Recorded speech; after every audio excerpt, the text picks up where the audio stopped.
December 9th, 1965. Thousands of people watch as a massive fireball streaks across the night sky and crashes into a nearby forest.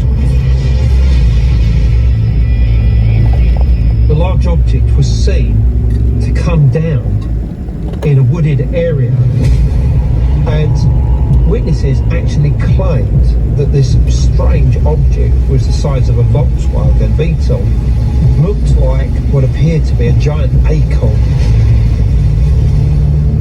The phones went off in all of the volunteer fire departments all around. We have a plane crash in the woods at Kecksburg. Well, it was a man named Jim Romansky, and I had a real privilege to talk with him directly in March of 1998, because he was one of only about 10 people who stood around this object in that forest officially as a volunteer fireman, walking around and trying to understand, what are we looking at? And he said it was like an acorn, and at the top it was copper colored, and then in the bottom it was a darker color, and there was a band about 4 inches wide and raised up, not carved in, were symbols that went around a portion of this craft. Suddenly, the military entered the area, cordoned it off, and the whole thing was essentially hushed up. The official report from NASA stated that the object was debris from a Russian satellite, even though witnesses claimed it changed direction several times. Today, a monument to the acorn-shaped craft stands in the town of Kecksburg. For ancient astronaut theorists, this UFO event is particularly intriguing because the object's unusual shape bears a striking resemblance to flying objects described in ancient Indian texts. The craft itself is an acorn-shaped craft. Immediately, that's reminiscent of what the ancient Indian text described as the Vimana, which were acorn-shaped craft. In the Mahabharata and in many of the ancient Vedic texts, they speak about the so-called Vimanas. The Vimanas were flying vehicles with which to reach the celestial realm.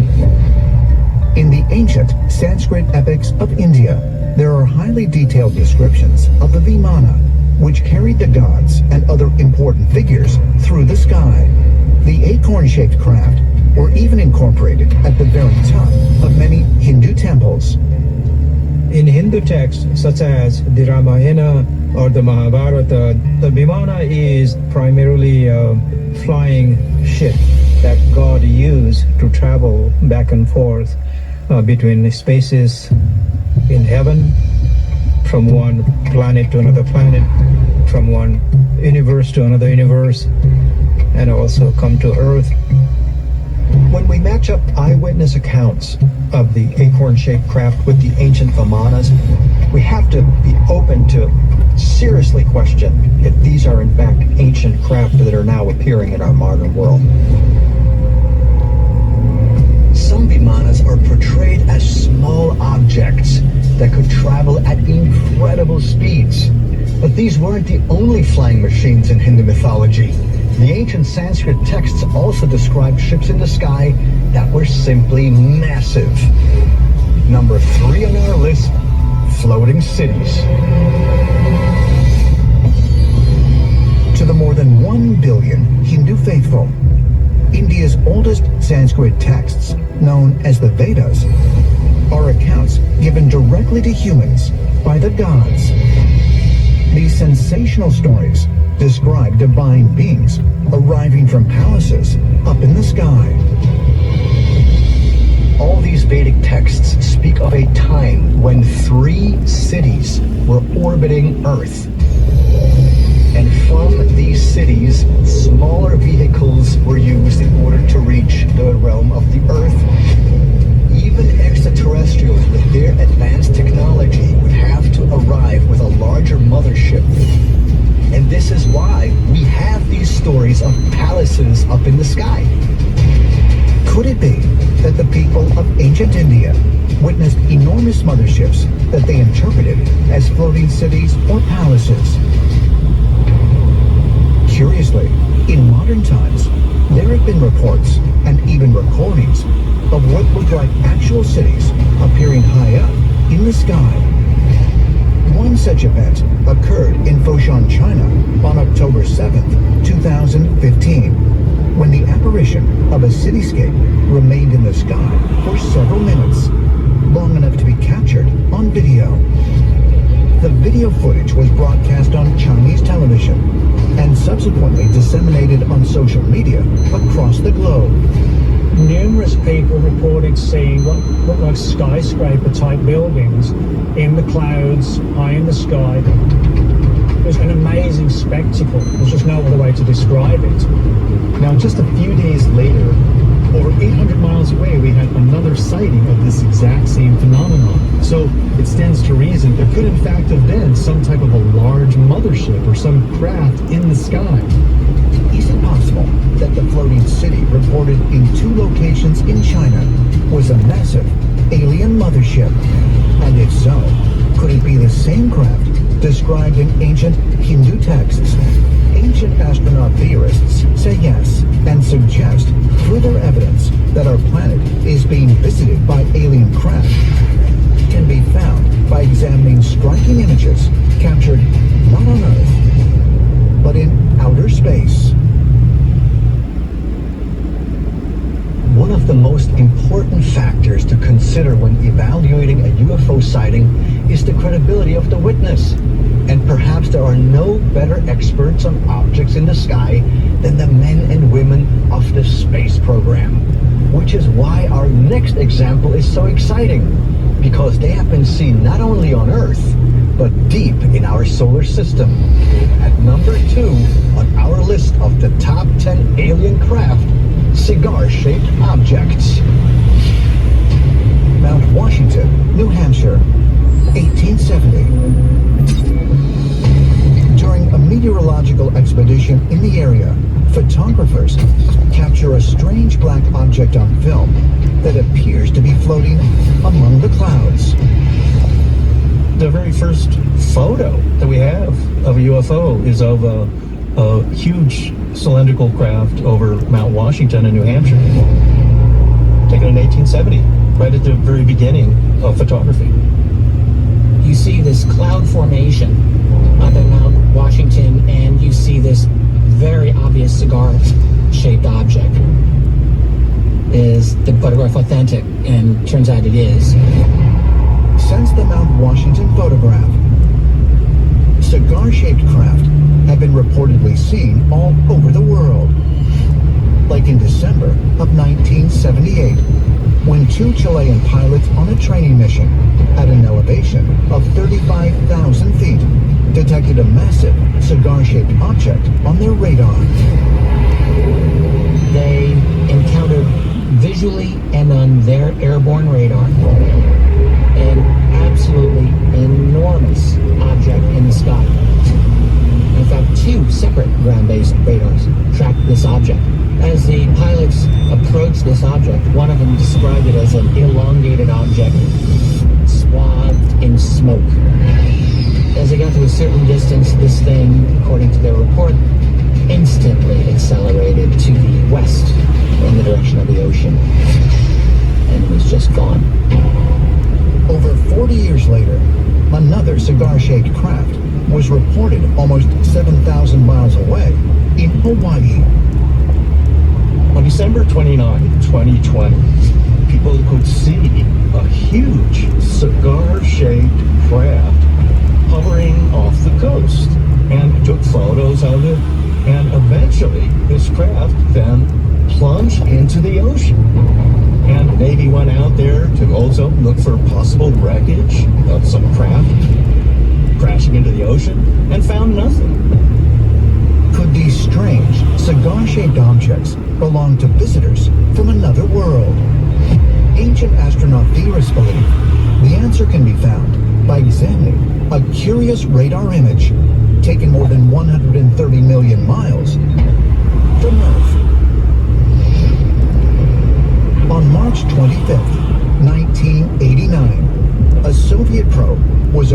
the Martian moon Phobos when it beamed back an astonishing image to Earth. As they got closer with Phobos, we see one last frame that seems to have showed up. A very large cigar elongated shape, as if it's possibly a large craft of some kind hovering above the surface.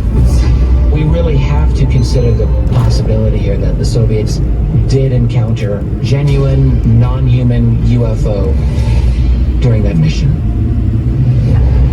Is it possible that the strange cigar-shaped object photographed by the Soviet probe was an extraterrestrial spacecraft? Incredibly, another massive cigar-shaped object was spotted traveling through our solar system in 2017. Astronomers discovered that it came from a distant star and gave it the Hawaiian name Oumuamua, which means messenger from the distant past. Oumuamua doesn't look like a typical asteroid. It's more the big cigar shape that's seen often. And there were a lot of astronomers and scientists who studied Oumuamua, and it looks like it could possibly have been a probe from some other civilization outside our solar system. We're just moments away from the final alien craft on our list, and we've saved the best for last. Can you guess what it is? As we've seen throughout history, there have been reports of unidentified aerial vehicles of all shapes and sizes. But for most people, when they hear the word UFO, the first thing they think of is the #1 entry on our top 10 list of alien craft, the flying saucer.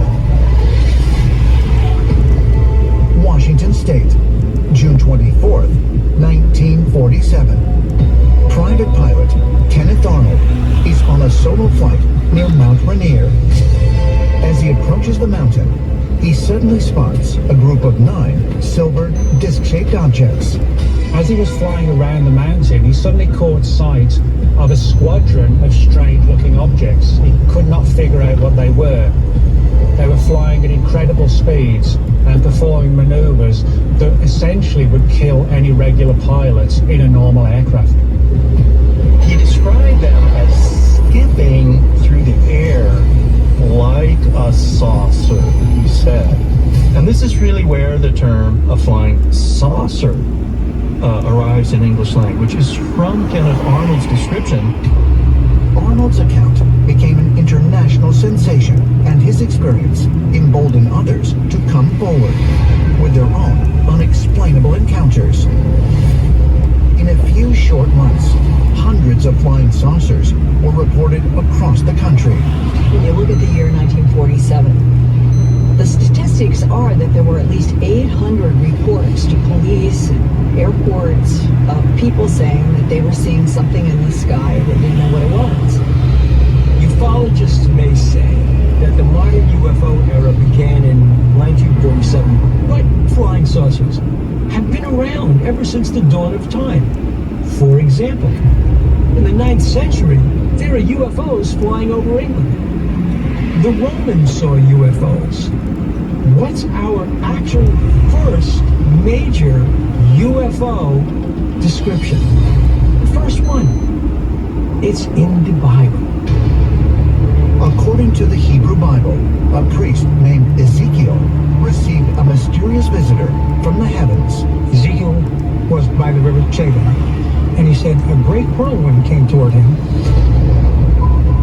He described it as a fire enfolding itself, and out of the fire was the color of amber, which is the Hebrew word, which means polished spectrum metal, which implies that it's metallic, and then it's spinning, and it lands in front of him.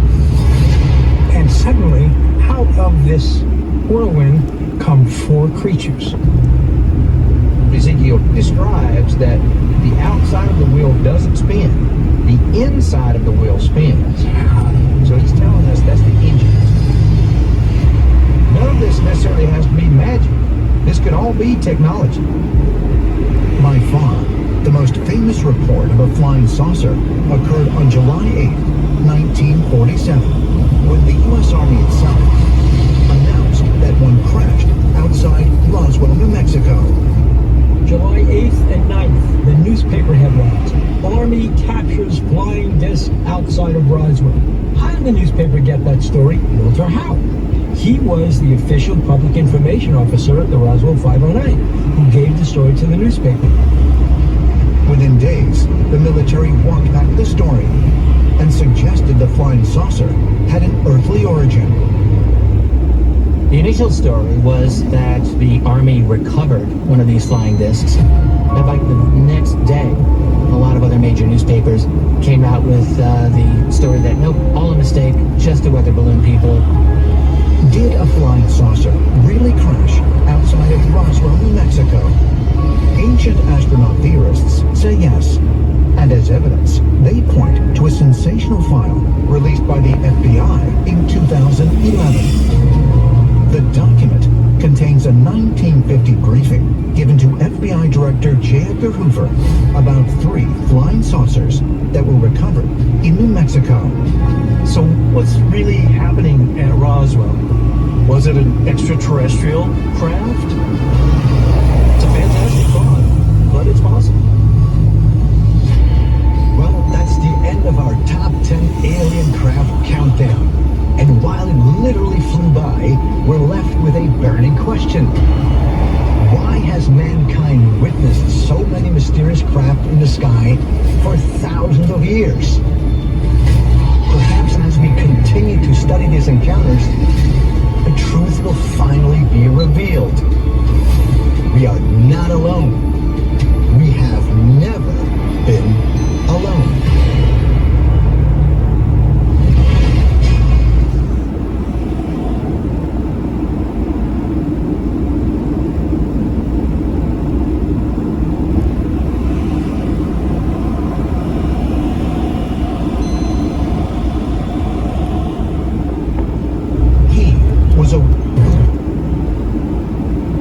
He was a world-renowned psychic who claimed to receive visions while in a trance.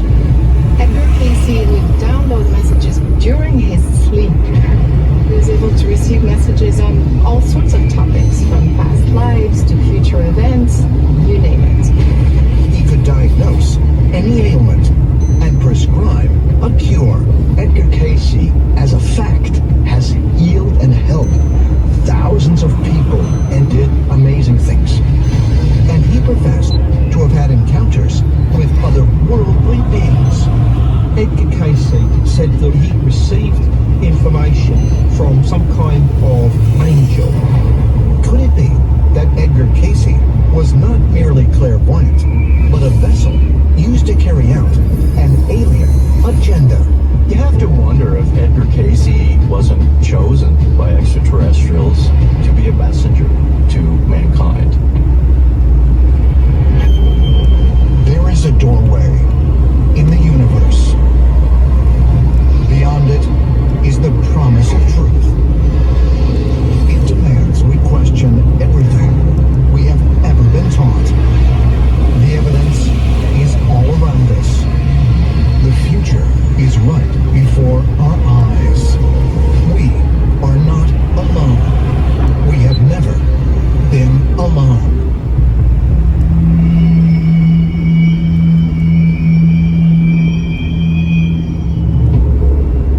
Dolní Věstonice, the Czech Republic.